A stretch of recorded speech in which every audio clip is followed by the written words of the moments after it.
আচ্ছা দাদু, মাজার যার নামে ছিল সে তো ভালো মানুষ ছিল, তো তোমরা তাদের নামে ব্যবসা করো কেন?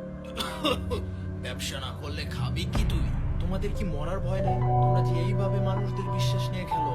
এই নাটকটা দেখ, তাহলে বুঝবি কাদের নিয়ে আমরা ব্যবসা করি। ওই ওই ওই দেয়া যা কুকুরটা কোন জায়গা জিমাইতেছে, মজা হবে না। দেয়া যা কুমির আছে তো, কুমির। আরে দেখ দেখ কুমিরটা কেমনে কুমিরটারে খাবে, রে মজা হবে।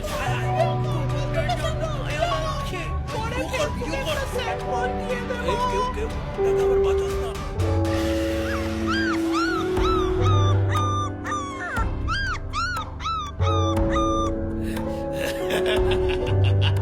দেখছিস নে, এই মানুষগুলা সবাই ভিডিও করায় ব্যস্ত হয়ে গেছে। অবলা প্রাণীটারে কেউ বাঁচাইতে চায় না। তাই বলে তুমি কুকুরটার এইভাবে মারবা? দেখবি এরাই সবাই ফেসবুকে প্রতিবাদ করবে। তোমার নামে আমি কেস করব। তুমি কিভাবে পারলে এটা করতে? কুকুর মরছে তাই তুই কেস করবি?